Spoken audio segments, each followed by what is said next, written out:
we're talking about 33 decades of higher quality of life, 3 decades higher quality of life than you would have otherwise. Rich, I was talking with some investor friends about longevity because it's a new cool thing. And I was reading all this stuff and learning, all these gurus. And so we said, if we're going to learn about this, let's write a white paper on it and say what we think is our position on longevity. So we started interviewing researchers, like the real guys in the labs, with the mice and everything, and learning about it. And then I came upon this book, and we came to a meeting. And I said, guys, it's been done. This is it. This is the Bible. This is the handbook for living, not forever, but for probably adding about 30 high quality years to your life that you wouldn't have otherwise. And there's no magic pills. And I'm going to just run through it right now and help people understand what is the nonsense and what is the real thing. Using Wi-Fi without NordVPN could mean sharing your private stuff with more people than you think. NordVPN. Online security starts with a click. Buy crypto, off-ramp crypto, pay bills with crypto, spend crypto, all made easy with Spritz Finance app. Get $25 cashback with my link for qualifying transactions. Go to bit.ly/crypto-rich-spritz, bit.ly/crypto-rich-spritz. Hey, David, great to have you back. I did say... Yes. I did say before we started recording that I did enjoy you. We've had conversations over the years. I think since 2017, every now and then, it's everything. Always great to talk to you. We recorded a conversation which isn't up when we're recording this yet, which was on scams, and I recommend people go and check that out. Some of the top 10 and a few bonus scams we threw in that people need to watch out for. But today we're going to be talking about longevity or longevity. Longevity, I think, in English. In British English. Longevity, good sir. Do you want to say a little bit about yourself and then we'll get into longevity?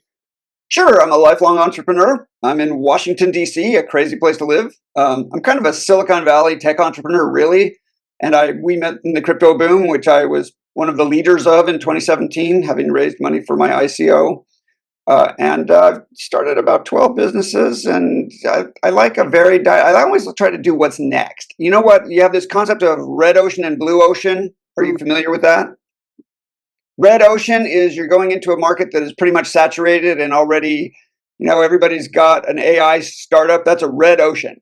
Right. Okay. It's going to take ridiculous amounts of firepower to move the needle in AI, right? Or other things that have become commodified. Like I started the field of web design. I'm the world's first web designer. I invented web design. This is 1993, okay? Wow. Yeah, so at that point, it was a blue ocean opportunity. There was just wide open, and companies, I started a company, and I put a lot of big Fortune 500 companies on the web for their first website. Fantastic opportunity, right? 5 years later, and I think I wrote 5 books about it. By 2000, it was a commodity, and the high school kids were, and the dentists were doing it in their spare time. But I taught them how to do that, and then I move on because it's a red ocean. So that's why we're talking about longevity, because it's an exciting new blue ocean opportunity that I am trying to jump on ahead of the curve. Okay. So this could be really useful because your track record in being ahead of the curve. Now, many people think I'm ahead of the curve, like my community do. But maybe you're ahead of the curve that I'm on, right? I'm a follower, right? Because you were into crypto and web design, all that stuff, long before I was. So what is it about longevity that you think that you're saying that this is a blue ocean opportunity? Well, I'd like to give my presentation, but basically I read this book Peter a year ago or so. Yeah. I think it was about a year ago. And it really changed the way I think about my health. Okay. Because here's what happened, Rich. I was talking with some investor friends about longevity because it's a new cool thing. And I was reading all this stuff and learning, all these gurus. I won't name names, but there are just lots of gurus online on YouTube talking about longevity. And this was true a year ago. And so we said, if we're going to learn about this investor group, let's write a white paper on it and say what we think is our position on longevity. So we started interviewing researchers, like the real guys in the labs, with the mice and everything, and learning about it. And then I came upon this book, and we came to a meeting. And I said, guys, it's been done. This is it. This is the Bible. This is the handbook for living, not forever, but for probably adding about 30 high quality years to your life that you wouldn't have otherwise. And there's no magic pills. And I'm going to just run through it right now and help people understand what is the nonsense and what is the real thing. So, okay. But now, I'm going to interrupt you because what you've already said has provoked some ideas, right? So one is, so I read Peter Attia. I read his stuff in 2011, 2012, and that was at the beginning of my journey. With ODYSEE. I think so, when he was writing about paleo. With Gary Taubes. Yes. Gary Taubes is fantastic. Yeah.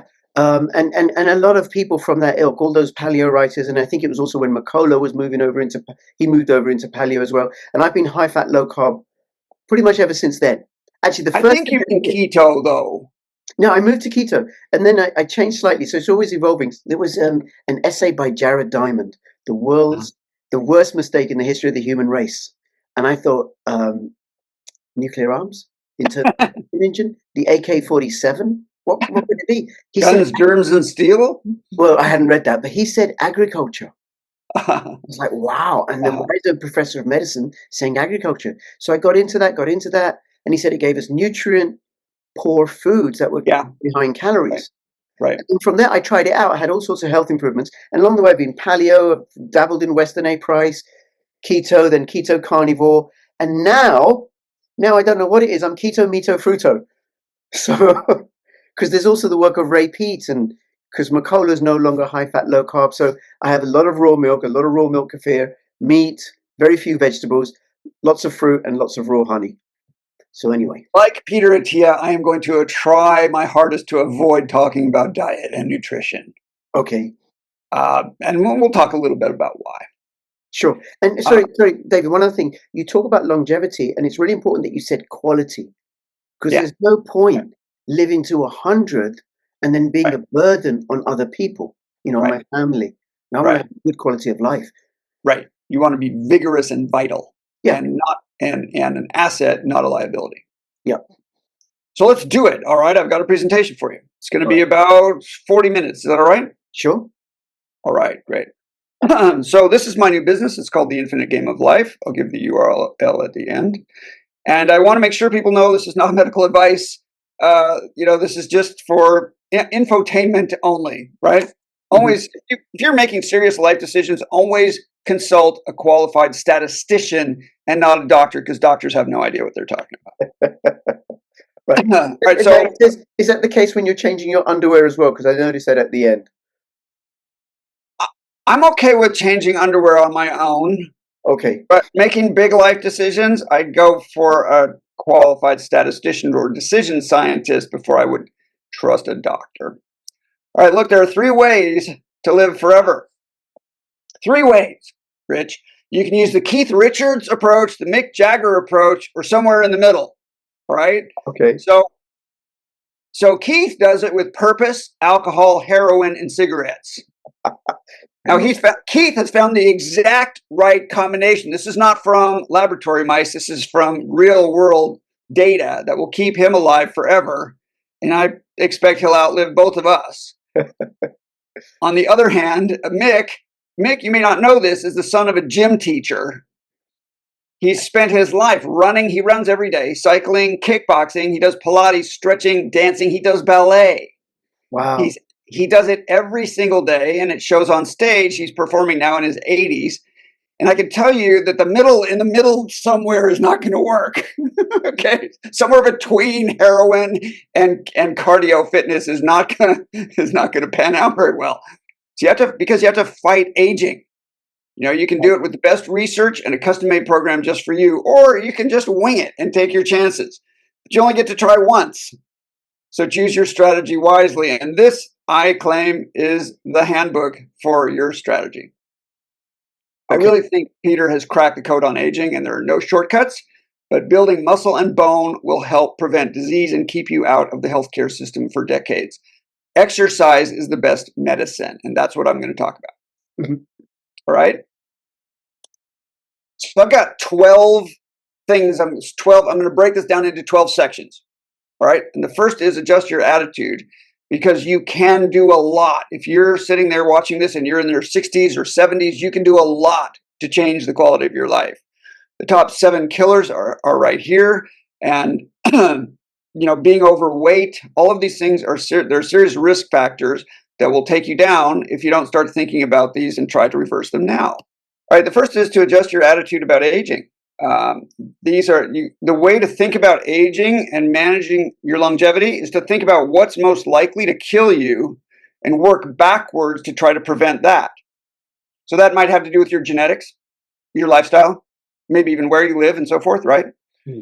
So pay attention to the things that are most likely to kill you and address those risk factors. And the top causes are things like smoking, overweight, things you can control, right? You can't control your genetics. Right. Inflammation is a huge one that people don't appreciate. Insulin resistance, that's diabetes. Cardiovascular risk factors, which many people can control. Poor sleep, mental health, things like that, right? Yep. And you also want to think, as you get into your 50s, you need to think about your hormones. Women. Sorry, can you go back? Go back to. I just have a question. Cardiovascular risk factors. What are they?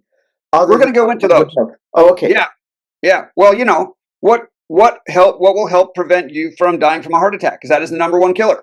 Women in particular in their 50s are going through a big life change. And most women, and again, this is not medical advice, but most women should be on hormone replacement therapy. It's very beneficial for almost all women in their 50s. And they should start as soon as they should be in touch with their doctor, but start as soon as they see symptoms. So if it takes 2 years to get an appointment in the UK health system, then, start 2 years early so you can see your doctor on time. HRT is really kind of a magic bullet that helps women a lot. And there are many options to doing HRT, so don't ignore it. Look in, as soon as you're in your late 40s as a woman, look into it. All right, so now in men, you hear a lot about hormone therapy, testosterone replacement therapy, right? And first thing to understand about testosterone therapy, it's not for people who want to still have kids. It's generally unreversible. It's going to shut down your body's ability to make testosterone, and you will be taking testosterone for life. Now, this is not in all cases. For example, there are creams you can put on to get some testosterone. So you could try, for example, taking a cream for, say, 6 months and see if it helps you with anything. Generally, people say it does. But work with a good doctor, and there are not that many good, endocrinologists who really help. But find a good doctor who can help you. If you commit to testosterone therapy, you're going to be on it for life. There are side effects. 70% of men on testosterone after 5 years are generally happy that they're on it, and they feel like it's really helped them. And 30% have just, it's just been too many side effects. For example, your level of testosterone goes up. Well, your level of estrogen can go up too, to compensate. It's a bit of an arms race with hormones, and so men can grow breasts, men can get female features because even though they're on testosterone, right? So it's not something to do lightly. It's something to find a good consulting doctor and work on. But many men really consider it very beneficial. So it's something to look into as well. All right. And you can block estrogen. There's a lot of different ways to do it. It's complicated, but it's worth understanding a bit more. So if you have low testosterone, you should absolutely be learning about, what it takes to level up your testosterone, right? And it's something and if you have enough testosterone, you could try it in a harmless way, like with the creams for a while and see. It depends kind of why you're doing it. What are the symptoms you want to deal with? So number 3 is lifting weights, and this is the big one. I really want people to get onto a program that is appropriate for 50-year-olds and not 20-year-olds. And if anybody out there has a personal trainer, if you are 50, your personal trainer is probably doing you more harm than good, because those people are not trained in helping people who are over 50. It's a whole different, there's almost no overlap between what you would do in the gym at age 20 and what you would do at age 50. There's almost nothing you would do in the same way at all. So I want to go through that a little bit. I do a lot of stairs. I don't know if you've seen, but I made a video. I bring my groceries home 3 times a week. I bring groceries home in my backpack on my back. I live on the 27th floor of my building. Oh. Yeah, my backpack is usually in the 50 to 55 pound range. 27. And after I've walked home from up the hill from the grocery store, I do 27 floors with a 55-pound backpack. This is not for everybody, but I want you to find ways to do extreme activities like that very slowly by building up so that you don't get hurt, right? But you should be doing vigorous weight-bearing exercise of many kinds. So we have bench press and push-ups. And I'm not talking about screwing around here. I'm talking about getting serious as a senior weightlifter. You want to do the farmer carry, which is carrying heavy weights in your hands. Grip exercises, which you don't want to overdo. You have to do those right, or you can get tennis elbow, which is something I don't wish on anybody. I have it right now. So grip exercises have to be done right. Dead hang. Have you done any dead hang? Hanging from a bar? Yep, I do that. You do that regularly? Yep. How long can you hang on? I think I can probably manage a minute and a half. Big difference between a minute and a minute and a half. Yeah. I exercise 6 times a week. Good. In the morning. And A minute and a half would be 95 out of 100 on the scale. And a minute, if you can hang on for a minute, that's fantastic. That's already a minute. That's already 70 out of 100. So that's great. The only thing is, David, my bar's not high enough for me to let my legs. You have to bend your knees? I have to bend my knees. Yeah, that's less comfortable, right? So all these grip exercises are important, but you have to do them right so you don't get a repetitive stress injury. Deadlift is lifting weights up off the floor. Leg press, squats, a lot of leg work. Pull-ups and curls, that's for your biceps, right? Rucking, weight vest, walking and hiking and doing challenging things with weight on your back. And then you want to do abs and core because abs are sexy. And anybody over 40 who's got abs, like, wow, cool. Yeah. Right. So these are not my clients, but these are people I know who are in their 50s and 60s. Actually, Andy is almost 80. There's been a movie made about Andy. These are just people who got the message they need to get into the gym, and they do it every day. Jeff is a push-up expert at 74. He does more than 100 push-ups every day. Wow. Yeah, these are serious, hardcore people, and they look fantastic, and you can too. This is not just some genetic thing. Yeah, and their skin looks great. Andy was walking with a cane at age 70 and was 50 pounds heavier than he is now. You can do this. So I'm going to ask people to do like you do 6 times a week in the gym and cardio 2 to 3 times a week. So that's running, rowing. Rowing is fantastic. Whatever you like, right? Whatever you enjoy. I don't care what it is. If you haven't tried hot yoga, it's unbelievable. It's just really hard. That's great. I'm a stair specialist. Get whatever, you get excited about. So we have 3 zones I talk about. Zone 2 is where you can go, your kind of maximum rate, you can go for about 2 to 3 hours. You can still talk, but it's hard. Right. Like a very fast walk. You go out with a friend for a super fast walk, you can still talk, but you're at the limit of being able to talk. That's zone 2. Zone 3 is what you can do maximum output for about 4 or 5 minutes. So that would be like a quarter mile for many people, or even up to a half mile, which might be 5 to 6 minutes for many people. Over 50, so that'd be zone 3, so 4, 5, 6 minutes. And then zone 4 is what can you do flat out for 15 seconds where you're just, it's just a sprint. 100-meter sprint. What can you do in 15 seconds where you're dead at the end of it? And you should be doing that a couple times a month. And all of this will bring your VO2 max up. And the 2 biggest indicators of the length and quality of your life, Rich, are grip strength and VO2 max, your body's ability to process oxygen under load. Mm-hmm. Right. So you want to work hard on grip strength and general muscle mass in general. And you want to work on peak performance on the track. You can do it on a rowing machine, no problem. You can do all these things, on a stair treadmill, whatever you like. But you should be doing at least once a week a high performance workout set. Right? Right. There are many ways to do that. I want people to build bone density and strength, and do not take Fosamax, or these are called bisphosphonates. They make bones brittle. So technically, they increase your bone mass. Practically, when you break a bone like this, you generally don't recover. 50%. Is that a medication? Yes, many doctors prescribe it. These are called bisphosphonates. Right. And they are dangerous. And if your doctor prescribes bisphosphonates, you've got the wrong doctor. Seriously, it's a big money. It's multi-billion-dollar industry. It's one of the most biggest money makers the drug companies make, and they sell it like crazy, and it's terrible.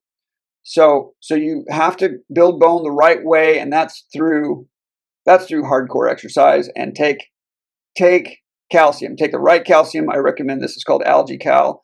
My clients in the UK have to get this from the United States, unfortunately. This is the Dr. Doug Lucas, whose fantastic book is really worth reading. And I've got a lot of the stuff on my website, so they can do more research. Reduce your risk of cancer. Can you do it? Yes. Catch it early. As with everything else, inflammation plays an important supporting role. Women should get mammograms every 1 to 2 years after 45. Do I have that? Here, let me just put down these basic concepts. Okay. Women should get mammograms after every 1 to 2 years after age 45. Colonoscopy, everyone should get a real colonoscopy about every 10 years. And then have you done the mail-in one where you just poop on a stick and put it in an envelope and send it in and they I haven't. My wife is doing that. It's a good thing. I mean, colonoscopy, it's just one of these preventable things. Look, colon cancer should never kill anybody. Yeah. But it kills a lot of people, and it's very preventable. So it's just one of these things. Hey, you get pancreatic cancer, it's over. Can't do anything about it. But if you're not catching colon cancer early, then you're doing the wrong thing, because you can catch it early. So get cancer screenings early and take them seriously. Reduce your risk of falls. 25% of people over 70 are killed by falls, not directly, but in the next couple of years. It's the end of your life. It's the end of your quality of life. Mm. For anybody over 70 who falls down, it's downhill from there. All right. So you first need strong bones, and second, you need agility and grip strength to prevent it. I mean, once you fall down, you're going to say, geez, I wish I could have prevented that. Well, you do it by every single day. For example, in the stairs, which I'm in the stairs all the time, never touch handrails in the stairs. Never. As you walk around town, find challenging ways to do balance exercises. Balance yourself. Build this agility into your system, so you just have those reactions, so you can skip out of a dangerous situation. For example, Rich, most falls that take people down happen going down, not flat, not up, but down off a curb, downstairs, going down. Why? Because talk to your parents. At age 70, the thing that goes first is the back of the leg. The back of the leg muscles are weak, and it's very difficult to go downstairs as you get older. So I have my clients training vigorously every day on knee stretches and going down slowly and building up the back of the leg so that stays strong, and that platform prevents this fall that later takes away the quality of your life. So take the stairs, never touch the handrails. I'm talking about take the stairs, man. If you're, getting out of the metro and everything, forget the elevators and escalators. Become a stair specialist. Work on balancing. Now, look, rucking is walking, hiking with a backpack that has weight on it. All right. You can get a vest that has 10 pounds. You can get a backpack that has 20, 30, 40, 50 pounds. And then they have special plates so that it holds right near the back of the top of the close to your back, instead of, a backpack, which is ungainly. So I would rather see people tell me, well, I walk 5 miles, 3 times a week. I'd much rather see you walk 2 miles or 2.5 or 3 miles with 20 pounds in your backpack on your back than to walk. Body weight exercises generally don't build muscle. There are some exceptions to that. Push-ups are an exception, okay? And pull-ups, okay?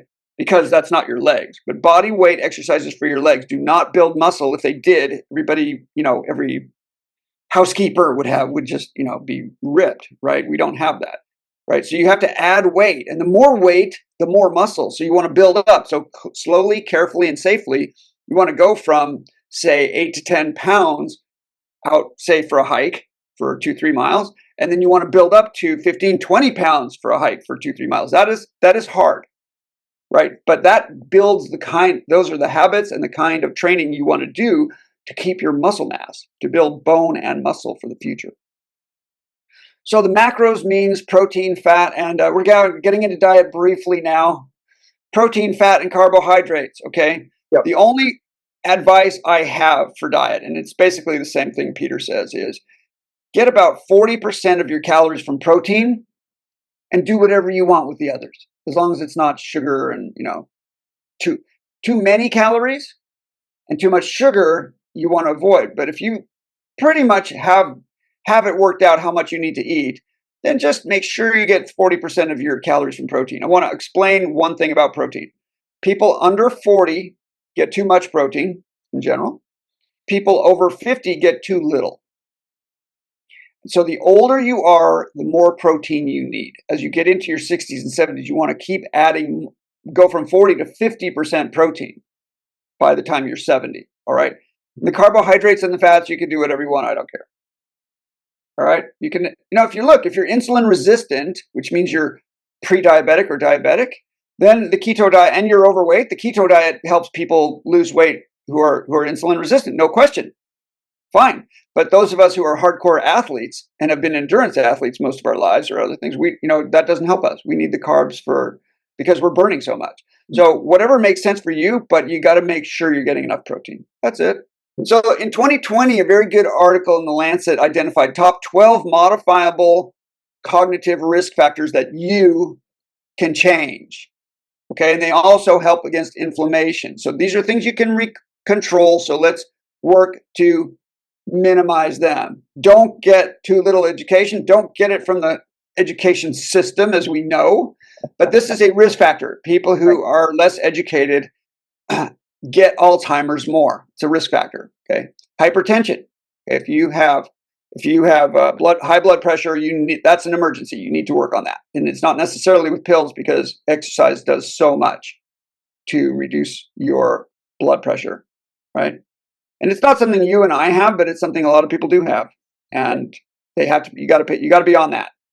Physical inactivity is a huge risk factor for dementia and Alzheimer's. Okay. Obesity. I mean, these are pretty obvious things, but they contribute to your neurodegeneration. We're talking about neuro here. Low social contact, loneliness, brain injury, obviously. Again, agility and balance. And alcohol, and if you read the book, you're going to get the word. I'm sorry, the word is the optimal amount of alcohol is 0. Mm-hmm. So that's tough for a lot of people. So what I say is throw out your junk drinking. Take your junk drinking and get rid of it. If I'm going to have a glass of whatever, beer, wine, whatever, and say, is this really contributing to my quality of life, or am I just doing it? Right? You're out with friends and it's a nice dinner, okay, have a glass of wine, fine, but you don't have 4 glasses, because the fourth glass isn't anywhere near as productive as the first glass. And you're just hanging around on the weekend or something. Do you really need to have a beer? Do you really need to have a drink in the evening? So just throw out your junk drinking, and that does a lot. And then just keep working on kind of reclassifying more and more of your drinking as junk, so that you just get down to, a couple drinks a month. Okay, then you're fine. Hearing impairment is a risk of cognitive decline, but these are things you can prevent hearing impairment by not damaging your eardrums when you're in your 20s and 30s, like I did, and obviously not smoking. Okay, so let's look at your daily routines. You want to bring home groceries on your back, everybody. Don't take shortcuts. Be the schlepper, the person who hauls all the luggage on the trips. If they say, your hotel room is on the 4th floor, say, I'm on it. Get your luggage up to the 4th floor and grab your kids' luggage. Come on. Take the stairs. Stop holding handrails. Balance. Challenge yourself. All these are habits, right? I've got most of my clients are doing a knee stretch. If you think about sort of going down onto your toes and like a catcher does in baseball, a squat and balance. Yeah. If you can do that a couple of times a day, that's something you want to keep maintaining, right? That deep knee stretch is going to help you do more deep weightlifting later as you get better at it. And that's really critical to maintaining knee health. So, and I've got videos on this on my website. So keep challenging yourself and build systems, because everybody complains, oh, I could never do that. Okay, if you can never do that, then look at your parents and how their quality of life right now, because that's where you're heading. Fine, if you want, you can have excuses or results. It's up to you, right? But what you need to do, what makes sense for a lot of people, is to manage your time better, right? To get, like you do, get, for really busy people, great. You can still do half an hour of exercise a day. You absolutely can. I'm not saying you have to sacrifice sleep. I'm saying you have to organize your day better. Yep. Right? Well, Have equipment at home. Have a gym that's on your way to work. Whatever it takes, figure it out. This is what I do with my clients. I have a certain amount of equipment that they have at home. So they do certain things 3 times a day, like the knee stretch and stepping up and stepping down. Every one of my clients has a step at home, like they have at a yoga studio. Yeah. And Yeah. we go up, and so you stand on the top of the step, and then you bend and you go down and touch your other foot lightly and come back up, a toe touch, and back up. So you're working one leg at a time and you're going very slowly. That's hard, and it really helps you build and maintain muscle. There's just a lot of tricks you can build into your day to get that half hour, plus cardio 3 times a week. Right. So half an hour a day, 6 days a week, and cardio 3 times a week. And I'm not talking about long walks. Yep. I'm talking about rucking, performance, get on the track, get on the, one day you're on the bike I watch tennis tournaments while I'm on the bike, whatever it is, whatever you like, just get it into your schedule. So there's no excuses. And I just want to go back about joining groups. So about 2 years ago, I started an exercise routine. I wanted to do strength training because it's really, really important. Yeah. And what I did was I created a timetable, chose the exercise I was going to do. I didn't want to pay for a gym. I didn't want to pay in time to travel for a gym. So I just did it at home. Yeah. But it was time to exercise and nobody turned up. The lounge would be empty, David. Nobody would turn up. So then what I did, I spoke to a mate of mine. Oh, do you mean in your building? Is that what you're talking about? Yeah, I was doing it at home, right? But I wouldn't turn up when it was time to exercise is what I meant, right? I'm still in bed. So then what I did, I spoke to a mate of mine and then I convinced him, he didn't need much convincing, to join me on Skype at an agreed time. Yeah. Now there's like 4 or 5 of us. For 10 years we've been doing this. Nice. And I turn up because they turn up. And when I don't turn up, I don't turn up. That's right. That's right. It really works. Right. We can even provide accountability, or you can get someone, you can be co-accountable to each other. Yeah, so which is what we do. Check in and you make sure that if you couldn't do it, you make sure your partner could do it, and they do the same for you. And that's right. You can even make bets where if you don't do it, you have to give money to a charity, or you have to do something like that, right? So make it fun, gamify it. Yeah, we just abuse each other when others don't show up, when they don't. Perfect. Yeah, great. And this is number 12, and you're invited. I'm taking clients to climb Mount Kilimanjaro. Yeah, in Africa, highest point in Africa, next June. And my goal is to get grandparents and their grandchildren, kids have to be 14 years old at least, to climb. This mountain is high. It's 19,000 feet. It's a 22-day trip. We'll spend 6 days on the mountain, mostly getting acclimatized. And then the last day, the last push to the summit is really hard. Like, it's a pretty simple walk there. You're supported. There's guys in tennis shoes just running up and down the mountain. They're taking care of the rich white people, who don't know how to do anything. Right. But the last day you get up at 3 a.m. and you get up to the top, and it's wow. It's on the equator. Very challenging. On the equator in Kenya. And when are you looking at going? When will this be roughly? This will be in June. I need 20 people to go. It is not a cheap trip, but this is a 22-day trip that we'll have 14 days in Kenya and Uganda going on safari. I'm a safari guide. Been there many times. I know all the lodges. I can do all this easily. But the main thing, Rich, is that the idea is that if you're going to do this with your, say, grandchildren or children who are, say, in their teens, right? You've got to start training now. And you know what that means? That means they got to get off social media and off their butts and out onto the trail and do some hard stuff and get some boots, right? And start get backpacks with weights and start putting in the miles now. And that's the point. Yep. To do hard trips with purpose that bring people together that they have to practice for months and months ahead of time.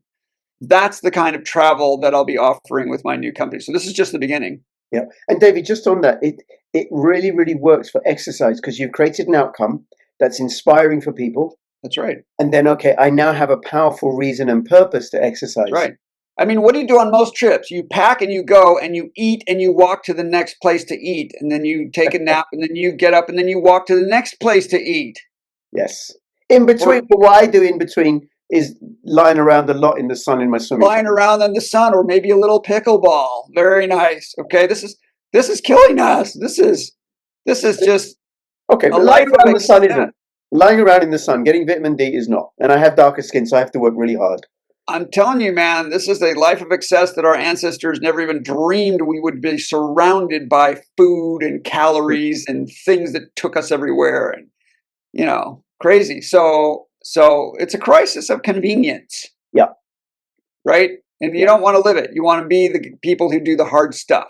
And that's what I'm offering for my clients. This is 22 days in East Africa that you'll never forget, but it's also a chance.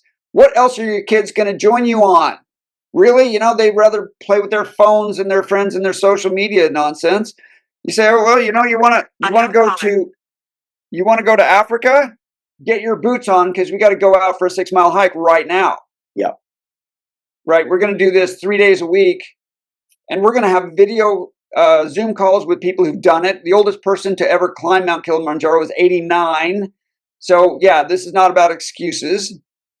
The youngest person is actually 8-year-old girl, but I'm setting the minimum at age 14 because we're going to see the gorillas in Uganda, and that's the minimum age of 14. Right. Okay. We're going to have 2 hours with the gorillas in their habitat. We'll go to famous lodges, and we'll be staying in amazing places throughout Kenya and Uganda. 22 days in Africa, and then you've got your flights back and forth. So that's most of June, and I really encourage anybody interested to get in touch and to start getting in shape, because this is the point of the whole thing. Yeah, and it's perfect. Given what's happened in the last few years, there's been a lot of mistrust, a lot of medical misinformation from the medical authorities. In fact, Rich, right now there's some medical misinformation about Africa about monkeypox. Right now, there is an outbreak of monkeypox right now in most parts of Africa, East and Southern Africa right now. And you can hear about it, but you know what? The farther away you are, the worse it gets blown up by the journalists into a crisis. And in fact, the reality is you can go to Kenya and you can go on safari and it's just fine. Right. So, okay. All right. Well, look, you offer. This is for your coaching. Your coaching. Yeah, I'm going to just wrap it up now because I want. First, I'm going to give you a free bonus. All right.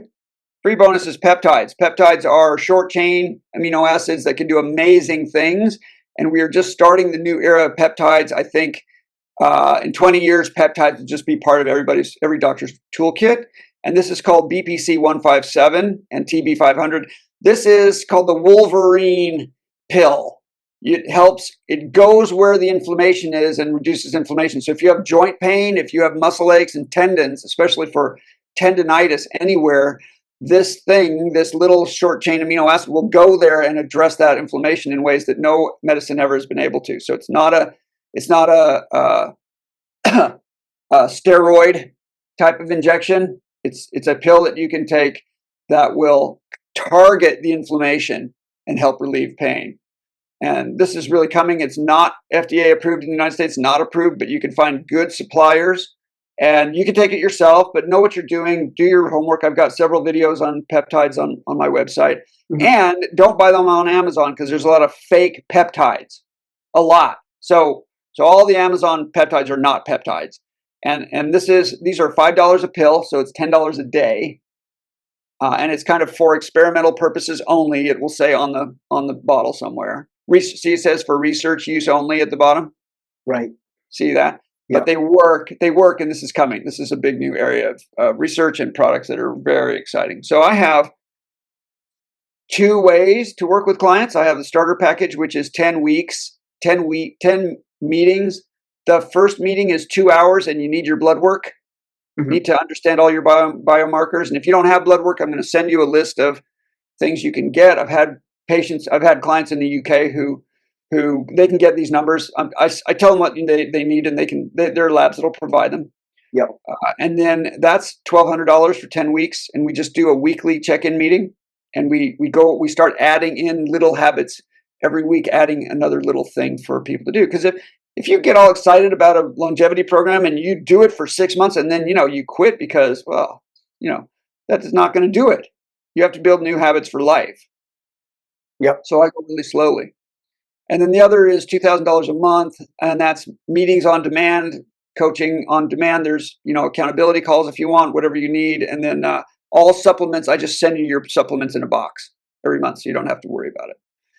And it's really, think of longevity in 2 phases. 5 years of building bone and muscle carefully without getting hurt, wherever you are. If you're 48 years old, you're going to spend the next 5 years, whatever age you are, 5 years.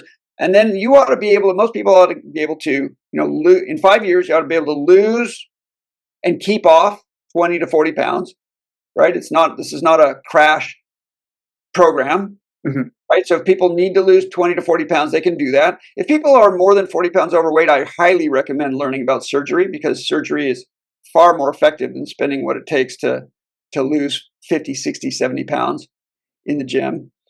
That's something else I'm happy to talk with people about. But the interesting thing, and let me just tell you for your viewers, is that when you gain weight, you and I have you ever been overweight? I've never been overweight. A little bit, a few pounds here and there. Right. So some people, are 24, and what happens is from age 25 to 45, they gain 2 pounds a year. So they're 40 pounds overweight, and they've been overweight most of their lives. Right. As you gain fat, you add fat cells. Your body builds new fat cells. Then if you exercise hard and manage to lose that weight, do you lose fat cells? No. You don't. No. Your fat cells just get skinny. You have the same number of fat cells as the number you ever had at your peak weight, and that will never change. And they want the weight back. They are looking for glucose in your bloodstream to turn into fat. So it turns out that anybody can lose weight in 6 months. Almost all diets work. It doesn't really matter. As long as you're kind of paying attention, you can lose weight in 6 months. Almost all diets fail inside of 2 years, and the weight comes back, and sometimes more. Okay, so you need to pay attention to your body's desire to have the weight back, and it's harder to keep the weight off than it is to lose in the first place. The next 2 to 4 years of trying to maintain that is much harder than losing the weight. And that's why I recommend people who are really obese should look hard into surgery, because surgery works. Surgery takes those fat cells out. Okay. So then I have these two options. I'm happy to talk to people on the Zoom call and just have a consultation and see whether this is for them. And they can learn so much more at infinitegameoflife.com. Great. All right, David. Thank you. Now, why should somebody use you as a coach versus reading the book? Oh no, the book is all you need. Just get the book, get some dumbbells and a step, and maybe some bands to do, and do it all yourself. I'm just telling you, most people can't do. Most people, they'd like to do that, but they don't. Yeah, well, I think you and I are both familiar with the whole principle and concept and practice of coaching as a way of optimizing performance. Yeah. But for those that aren't familiar with that, why? Well, just read the book and that's it. Why use you as a coach? No, I want people to. I mean, the information's out there. I've got tons of videos on my website. You can do it yourself, but almost no one does. And look, what's at stake? If you say, well, coaching, that costs money. How much does it cost to be in a wheelchair, or to have diabetes, to be 40 pounds overweight, to have heart disease? How much does it cost to have a heart attack or a stroke at age 65, 70? Think about your older, look at your parents. How much are they paying? What's their quality of life? And as soon as you get into a difficult situation, you'll spend all your money to get your health back, just to go back where you were. If I can add something here, it's not just the money. One of the things I decided about in 1997 was I wanted to be healthy for my future. For your kids. Yeah, for my kids, and a role model for them. Just like Bagger's mum did, right? But how healthy do I want to be when I'm 70, when I'm 80? Because it isn't just about the money, but it's also about the emotional burden and the time burden on my family. I don't want them looking after me like that because I'm old and frail. That's or right. I've lost my mind because of dementia. So that's one of the concerns that I have. I want to be healthy forever. And it has been possible because I think historically, as hunter-gatherers, we've done that.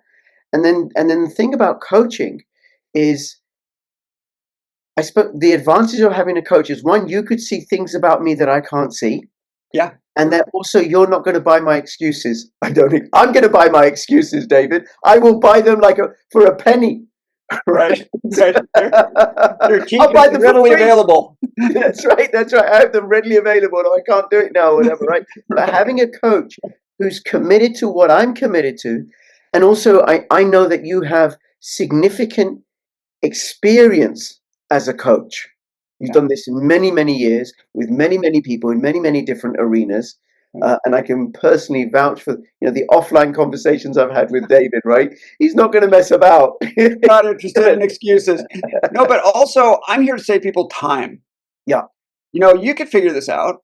It will take you time. And if you make mistakes and get injured, injuries after 50, a shoulder injury will take a year to recover from after age 50. Right.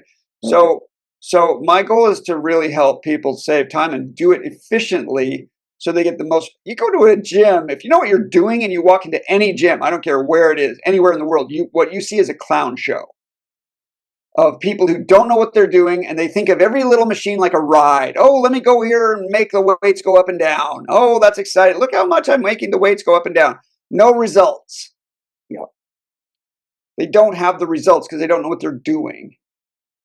Right. So I practice the super slow protocol, which I learned in about 1995. I was lucky. I got a book. We used to have bookstores. I don't know if anybody remembers this. I've read the book on super slow. Read it many You years. have? Yeah. Right. Yeah. So I got the book on super slow in about early 90s, and I've been doing super slow forever.